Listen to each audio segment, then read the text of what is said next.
हों, जो देश के किसानों मजदूरों के मसीहा कहे जाते हैं, ये उनका संगठन है और पूरे देश में नहीं, पूरे और कई देशों में ये संगठन एक साथ चलता है। तो साथियों, हम केवल और सिर्फ केवल किसान और मजदूर के मुद्दों के विषय पर एक मजबूत संगठन बना करके अपनी समस्या की लड़ाई, अपने अधिकारों की लड़ाई लड़ने का केवल एक पैगाम, एक रास्ता बताते।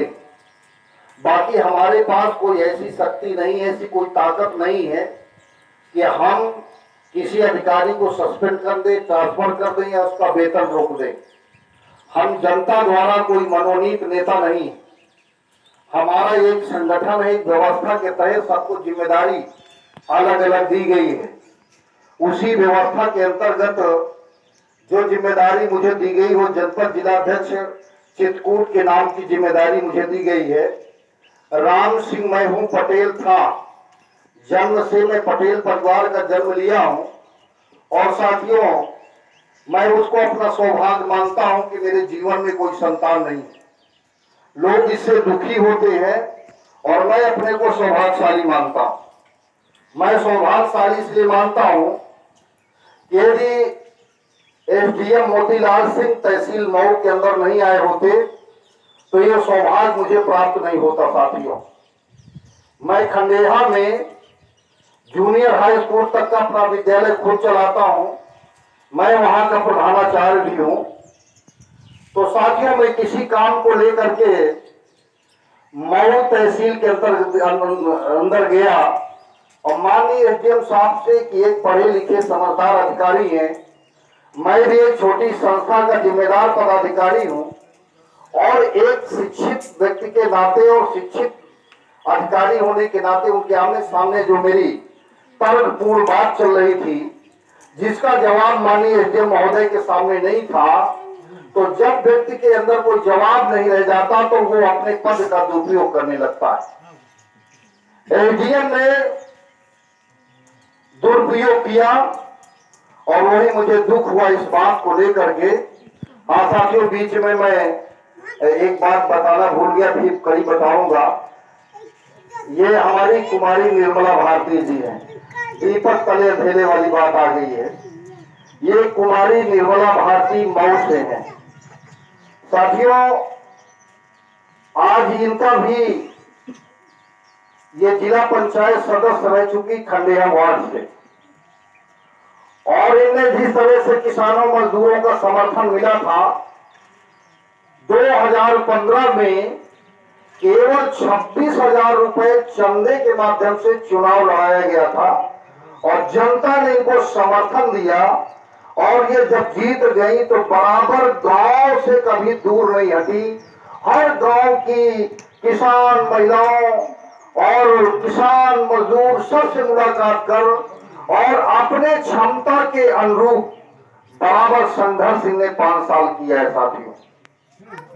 और इन साल फिर 2021 में चुनाव हुआ था तो ये वार्ड नंबर 9 सुरक्षित सीट थी, जिसके भाजपा द्वारा चयनित हमारे अशोक जाटव जी को जिलाध्यक्ष घोषित किया गया था।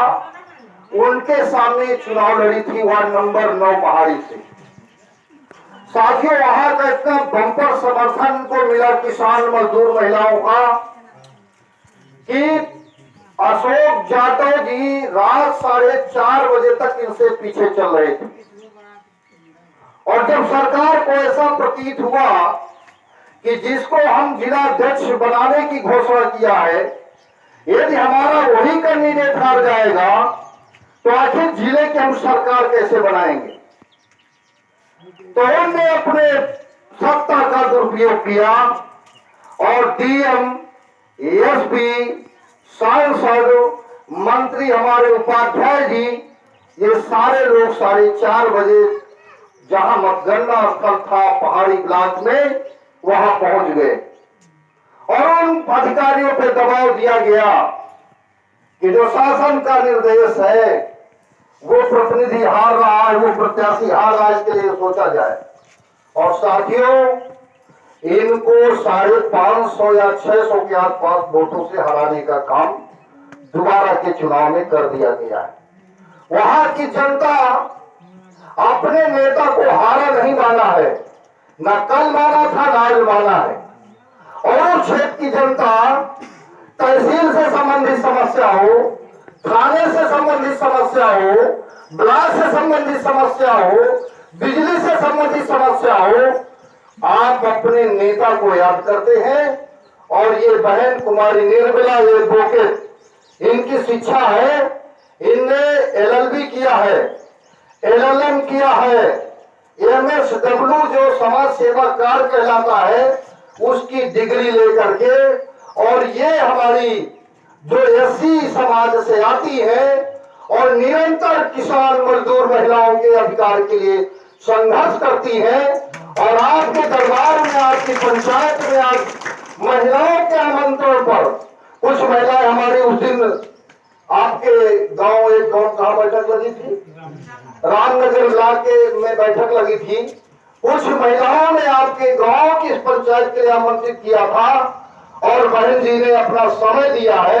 मैं उनको धन्यवाद ज्ञापित करता हूँ, घोर घोर उनकी प्रशंसा करता हूँ कि आप इसी तरह से ऐसे अपने किसान मजदूर और महिलाओं के अधिकारों के लिए लड़ाई लड़ती रही, तो वो दिन दूर नहीं जब आपके लिए जनता कंधे से कंधा मिला करके अपनों हकों की लड़ाई के लिए आपका साथ देने के लिए पीछे नहीं रहेंगी साथियों। तो साथियों, मैं अपने धारा प्रवाह से थोड़ी मुड़ के इसलिए आया कि इनके मन में एक विचार चलता रहा होगा कि सबका तो सम्मान भरे शब्दों से अध्यक्ष जी ने अपनी बात करी और मैं मुझे छोड़ दिया। तो मैंने कहा भाई ये बात तो सही है, मन से ऐसा होना नहीं चाहिए, मैंने वापस आना पड़ा मुझे। तो साथियों, मोतीलाल SDM ने मुझे अपमानित किया और बहुत जलील किया। मुझे बड़ा दुख हुआ कि आज शिक्षा लेने के बाद दुर्भाग्य है कि इस कुर्सी तक हम नहीं पहुंच पाए। हो सकता है हाई स्कूल के अंक इससे मुझसे कम हो, इसके इंटर के अंक इससे मुझसे इसके कम हो, लेकिन एक पहुंच रही हो या अपनी शिक्षा का प्रभाव रहा हो। ये कुर्सी पर आए, आज कुर्सी का दुरुपयोग कर रहे हैं, सदुपयोग नहीं कर रहे। और बाहर आकर के मैं बैठ गया, चिंतन करने लगा कि आज हम उपेक्षित क्यों हैं, आज हम अपमानित क्यों हैं, आज हम दुखी क्यों हैं, आज हम गरीबी का रोना क्यों रो रहे हैं, आज हमें अपना अधिकार क्यों नहीं मिल रहा, आज नौकर मालिक क्यों बन गया। ये तमाम विषय के प्रश्न मेरे दिमाग में आए और मैं एक विचार बनाया, क्या कोई किसानों की लड़ाई लड़ने वाला नेता इस देश के अंदर है? कोई नेता इस देश के अंदर जो किसानों की बात करने वाला है? कोई नेता है, कोई संगठन है? तो मैं कभी कभी टीवी में देखा करता था चौधरी महेश सिंह के आंदोलन, उनके प्रदर्शन, किसानों की लड़ाइयां उनकी कभी देखा करता और बस वहीं से संकल्प लिया और मांझी जी के साहब से मिलने का मैंने अपने पग आगे बढ़ाए और जी के साहब से मुलाकात किया। किसी ने मांझी बुंदेलखंड का किसान पूरे प्रदेश, पूरे देश के हिस्सों में देखा जाए तो सबसे कमजोर बुंदेलखंड, और बुंदेलखंड में चित्रकूट जो कमजोर है, बाहर के अधिकारी चारागाह बनाए हैं। यहाँ के चंद नेता जो हमें जातियों में बांट दिया है, जो हमें पार्टियों में बांट दिया है, इन अधिकारियों की चापलूसी करके अपने परिवार चलाते हैं, अपने परिवार की तरक्की और विकास की बात करते हैं। हमारे किसान मजदूर के हितों की कोई बात करने वाला नहीं। तो क्या ये संगठन मेरे जनपद चित्रकूट में भी आपका आशीर्वाद प्राप्त हो सकता है? उन्होंने कहा क्यों नहीं। साथियों, उनने मुझे किसान की एकता बनाने के लिए, किसानों की समस्याओं के समाधान के लिए, किसानों के हकों की लड़ाई के लिए मुझे जनपद का वो जिम्मेदारी का पद दिया है जिलाध्यक्ष के रूप में। और 19 जनवरी 2011 को नई जिम्मेदारी दिया था और तुरंत उस अधिकारी से बदला लेने के लिए मैंने गांव-गांव की पंचायतें लगाना शुरू किया और गांव-गांव की पंचायतें लगा करके जिन मुद्दों को लेके गया था और तहसील मोड़ के प्रांगण में एक 500 की संख्या में मैंने किसानों की एक बैठक किया और आवाज लगाया कि ये देश का ये नौकर, ये एसडीएम जो नौकर है हमारा, आज मालिक इस चौखट में आया है, मालिक आदेश करता है, हमारा ज्ञापन यहाँ लेके आके लेके चले जाओ, ज्ञापन यहाँ लेने आना पड़ेगा। ये साहस और ये ताकत कब आई? जब किसानों की एकता बनी तब। और साथियों, वही मोतीलाल एसडीएम गिड़गिड़ाते हुए अपनी कुर्सी छोड़कर और हमारी पंचायत के मध्य करके ज्ञापन लेकर के, और मैंने बीते समय को याद दिलाया कि श्रीमान जी, मैं वो व्यक्ति हूं जो तुम्हारे द्वारा अपमानित किया गया हूं, तुम्हारे द्वारा जलील किया गया हूं, तुम्हारे द्वारा मैं परेशान किया गया हूं। एक न्याय संगत बात को लेकर के आपने जिस तरह से अपमानित किया है, ये किसान अपना अपमान बर्दाश्त नहीं करेगा। और आज इन बिंदुओं को लेकर के आपके चौपाल लगाकर आपके बात रखना चाहता है। मुझे एक हफ्ते के अंदर इन मुद्दों का समाधान चाहिए, अन्यथा की दशा में मैं इस मौत की कुर्सी में रहना तुम्हारा दुर्लभ कर दूंगा साहब। साथियों, की ताकत का प्रभाव और वो अधिकारी जिन मुद्दों को मैंने दिया था समय, उसका निस्तारण किया। तो साथियों, आज बैठ जाओ, बैठ जाओ। आज पूरे देश में ये किसान मजदूर बहुत दुखी है, लाचार है, खेती अब नहीं करना चाहता, क्योंकि ये खेती की लागत इतनी बढ़ रही है कि लागत के मुताबिक इसमें आमदनी नहीं मिल रही किसान को। और क्यों नहीं मिल रही? ये जो हमारी सरकारें हैं, सरकार चाहे जिसकी रही हो, किसान के हित में कोई काम आज तक किया नहीं किसी ने। और हम तो वर्तमान मोदी जी से, जो देश के प्रधानमंत्री हैं, बड़ी उम्मीदें किया था। और देश का किसान, देश का नौजवान, देश का बेरोजगार, जिस तरह से इन्हें वादे किए थे, बड़ा भरोसा लगा कि अच्छे दिन आने वाले हैं। जो मंच से जब कहते थे कि देश के अच्छे दिन आएंगे, 2022 में हम आए तो अपनी कर देंगे, बेरोजगारों को 2 करोड़ की नौकरी दे देंगे, बेरोजगारों को रोजगार देंगे, नाना प्रकार के वादों से आश्वस्त हुआ इस देश का किसान, इस देश का मजदूर, इस देश का नौजवान, इस देश का बेरोजगार। और साथियों ने वो बहुमत दिया कि सत्ता की कुर्सी में 5 साल बीतने के बाद दोबारा भी अपना समर्थन देकर के वो मौका दिया। लेकिन मिला क्या? सिर्फ धोखा, सिर्फ खोखले वादे।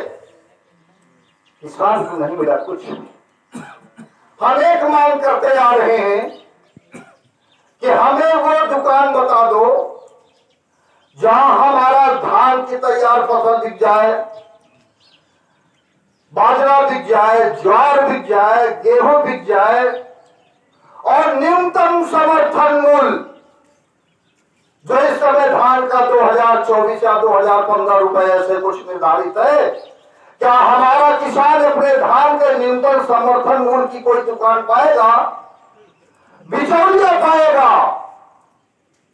बिचौलिया अपनी पूरी कीमत पाता है, क्योंकि दुकानदार से समझौता होता है। और लागत हमारी, अभी साथियों डीएपी की कीमत आपने सुना कितने रुपए बोरी पर गई? 150 रुपए बोरी, मतलब 300 रुपए प्रति क्विंटल की डीएपी की कीमत बढ़ गई। और आपके धान की जो कीमत बढ़ी है, न्यूनतम समर्थन मूल्य वो 100 रुपए बढ़ा है। और वो भी न्यूनतम समर्थन मूल्य का लाभ व्यापारी पाता है, किसान नहीं पाता है। हमारी मांग चल रही है, भारत